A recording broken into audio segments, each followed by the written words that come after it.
Ay, Wala, wait. ayaw mo nang ipakilala yung Wait kasama lang, mo. wait lang. Eto. Gusto niyang bumate. Gusto May niyang binubulong bumate siya. sa boyfriend niya. Kaya go. Binabati ko po si Shen Yalong. Hi, babe. Maria, Shen Yalong. Ang Shen gwapo Yalong? mo. Hi. Yun lang ba message mo? Hi lang?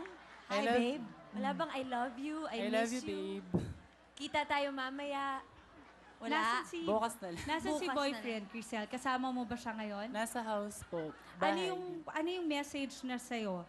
Siyempre, baka nininervous ka. Siyempre, siya yung ka-text mo. Oo, bago paano ka, kanya inano na parang kaya paano mo ka yan, niya babe? i-inspire? Oo. Ano yung message Paano kanya niya sa'yo? minotivate? Ganon. Sabi po niya, good luck po daw. Lakasan ko daw po loob ko. Kaya ko to. Yun lang po. Uy, ang sweet naman. Gano'n na kayo katagal? Magto 2 months pa lang po. Ay, bagong pag-ibig pala. Mahaba ba ang naging ligawan nyo? Hindi. Medyo po. Medyo, gani yung medyo? Gani yung medyo? 2 Mga days? 1 week. 1 week. Paano kayo nagkakilala saan? Saray ng 1 week, ha? Oh. Sa mga...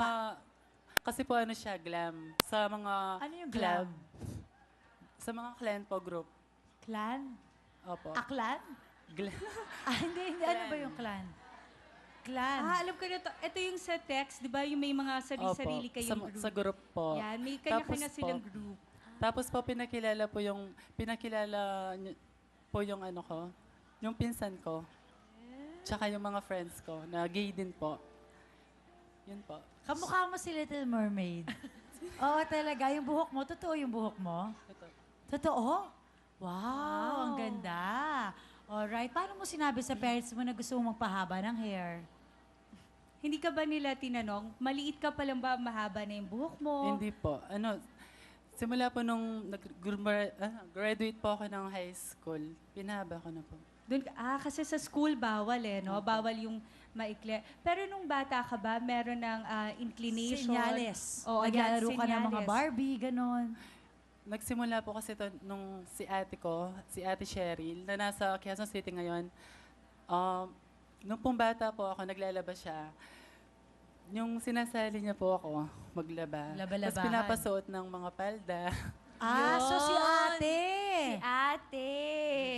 Ate Cheryl, ikaw po pala ang dahilan kung bakit natin siya kasama ngayong gabi. At syempre, hindi lang si Ate Cheryl yan. Meron ka pa rin kasama na mahalaga sa buhay mo. Pakilala mo na sa amin, Crisel. Pinapakilala ko po ang very supportive and pinakamabait kong nanay, na si Osang. Hi, Mami Yosang. Good evening po. Hello, Mami Osang. Mami Osang, may mahalagang katanungan si Shalani. Baka hindi kami makatulog pag hindi ito masagot. Eto na, Mami Osang. Bakit po Crisel, yung pinangalan nyo sa kanya, parang pangalan pambabae po? Kasi po may pamangkin po ako, ang pangalan niya Crisel. Akala ko po Crisel lang. Lalaki din po siya. Ngayon, ang pangalan po pala niya, Crisel Froilan. So nakalimutan niyo yung Froilan. Kaya Opo. kay Crisel, wala ho ba siyang pangalawang pangalan? Wala po. Okay, Crisel. Crisel lang. Ayun pala. Cute. Cute. Yun Ano ang po ang used to be. mensahe nyo, nanay, kay Crisel lang? Sana po, Crisel, sana maging... mo kakayanin kaya kang sarili, maging lalo kang mag-anak ka, maging mabuting anak. Kasi po siya palagi ang tumutulong sa amin. Siya ang naghahanap buhay. Mahal ka namin, proud kami sa iyo. I love you. Crisel, anong gusto mo sabihin kay mother? Thank you po dahil tinanggap niyo ako ng ganito. Tsaka po, yun lang. I love you po. Yun. I love you too. Ito na, pwede ka na. Anong talent ang hinihanda mo? Dance po. Dance! Alright, thank you, mother. Palakpakan na natin si Crisel.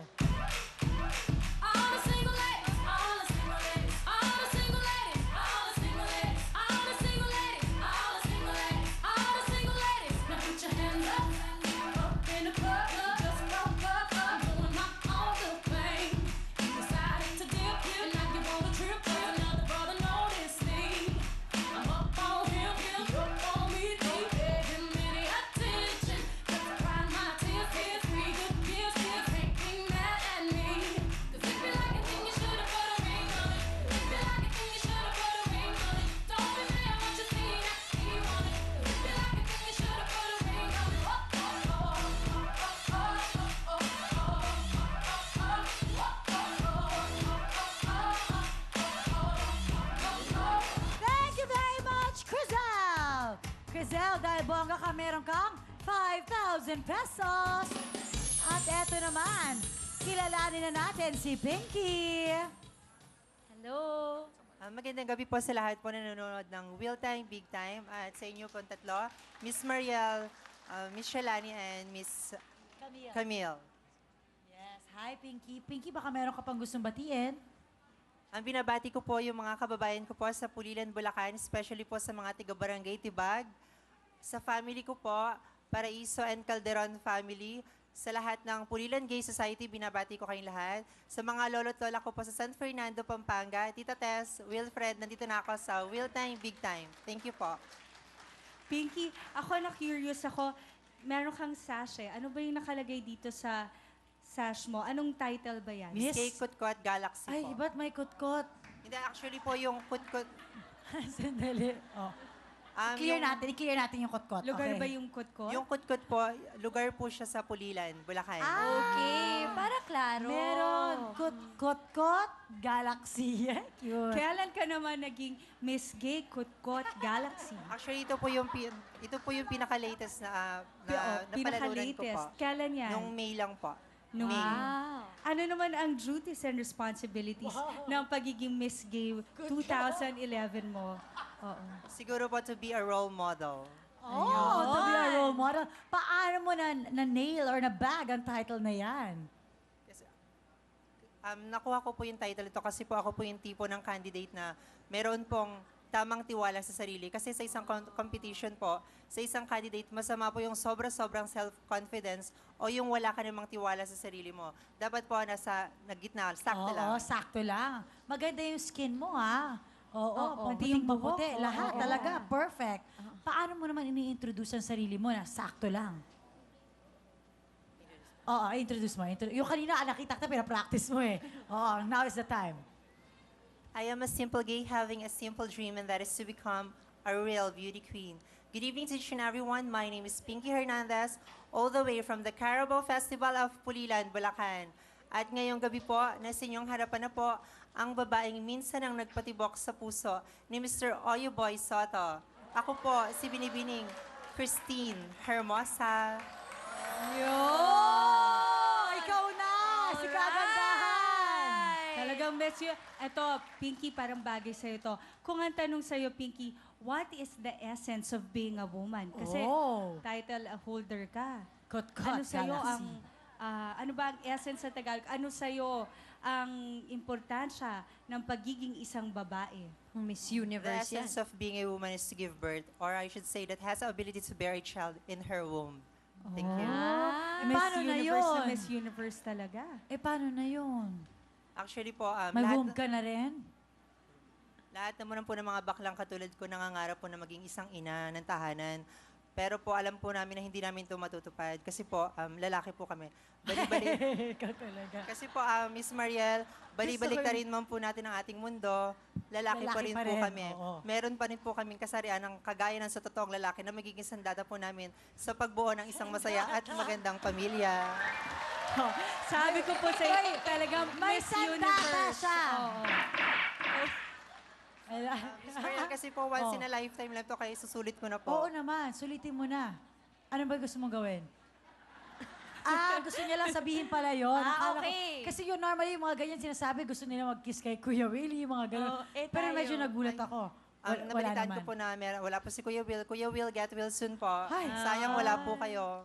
Nag-text siya, sabi niya, sayang, oo nga eh. Oo. Okay. Ito, Pinky, ikaw ba maliit ka pa lang? Alam mo na na mahilig ka na sa mga gamit pang babae?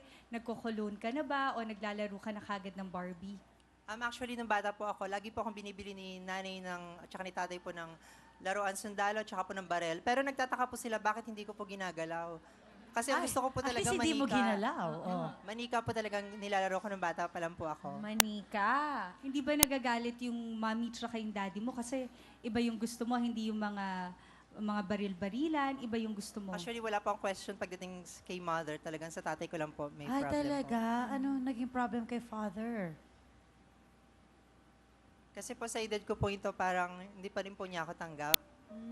Dapat po siya po ang kasama ko ngayon eh. Pero ayaw niya po talaga. Ayaw ko po umiyak pero...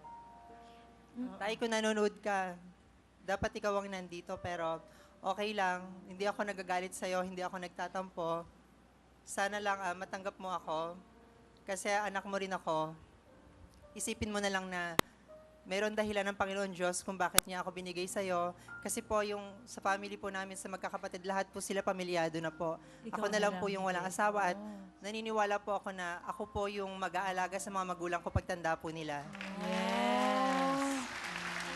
I'm sure mahal na mahal ka nun. I have a question. Why is it so important for you na si tatay ang sumama sa'yo ngayong gabi? Kasi po, di ba siya nga po kasi yung hindi makatanggap ng buong pagkatao. Baka kung sakaling napasama ko po siya ngayon, magkaayos po kami. Pero Para- nag-uusap kayo. Actually, hindi po eh. Siguro nag-uusap po kami pero hindi ganun ka-close. Hindi po katulad ng mga kapatid ko na nagbabanding po sila. Pero kahit ganun po, wala po akong pinagsisihan. Mahal na mahal ko po ang tatay ko. Yes. And baka in time maging okay kayo. Pero for now, i-treasure natin kung sino yung mga nandito at tanggap tayo, di ba? At kasama mo siya ngayon, ipakilala mo siya sa amin. Ipinapakilala ko po sa buong mundo ang napaka-sexy at very supportive kong nanay, Nanay Dory. Hi, Nanay Dory! Good evening po sa inyong tatlo, Miss Mariel, Miss Alani, at si Miss Camille. Ang gaganda niyo po. Ay, thank you, Mother. Totoo po Mother, may tanong lang po ako. Ano po ang sinasabi niyo sa asawa niyo po na hindi niya tanggap po ang anak ninyo, si Pinky? Nakakayaman po sabihin, sabi ko, anak mo yan, di ko anak yan sa iba. Yun ang sinasabi niyo po sa kanya. Opo. Ilang taon na po na hindi sila nag-uusap? Matagal na rin po, pero sa mga pangarap po ng tatay niya, kasama po siya. Hindi lang nga po siguro showy na alam niya na mahal siya. Pero totoo po, kasama po sa mga pangarap ng ang tatay niya. Ano naman po ang gusto niyong sabihin sa inyong napakabuting anak, si Pinky? Pinky, alam ko matagal mo nang gusto makasali dito. Ito na anak, di ba? Napasok ka na. Good luck at I love you. Love ka namin mga kapatid mo, tsaka ng tatay mo. Ang sweet-sweet naman ni Mommy. Ano naman ang message mo, Pinky, para kay Mommy Dory? Nay, alam mo yung lahat ng pinagdaanan ko para makapasok lang dito. Sobrang nagpursige talaga ako. Napakahirap po talaga. Pero maraming trials po dumating sa buhay ko para lang po makapasok po ako dito. Pero nagpapasalamat po ako sa Panginoon Diyos na talagang binigay niya po para sa akin tong contest na to. Parang nakapasok po ako sa Magic 6 po. Kasi kahapon po, ako po yung pinaka-huling-huling dumating po na contestant. So, nagta-talent portion na po sila. So, nakiusap na lang po ako dun sa guard na baka pwede pa po akong humabol. Paano ka nakiusap sa guard? Sabi ko, Manong, galing pa po ako sa Bulacan. Baka pwede naman po na makapasok ako, hahabol po ako. Tapos, napakabait po ni Kuya, pinapasok po niya. At sino po ba magsasabi na ako po yung panghuli at ako pa po yung napili sa 6 na maglalaro ngayong gabi. Salamat Ibig po. sabihin, it's meant for you, Pinky. Okay? Alright. Maraming salamat, Nanay. Thank you din po. Alright. Ito ang hindi pa namin natatanong sa'yo. May boyfriend ka ba? Actually, sa totoo lang po, De, sa hindi totoo. Doon naman muna tayo sa hindi totoo. De, sige, okay, go. sa edad ko pong ito, hindi pa po ako nakakaranas na magkaroon ng boyfriend. Really? Talaga? Ilan taon na ba si Pinky? 28 po. 28! Girlfriend, nagkaroon ka na? Kamontik na po. Ilang taong ka noon at paano nangyari yun? Actually, biro-biro lang naman po yon. Tapos? Yun yung sa hindi totoong buhay. Okay.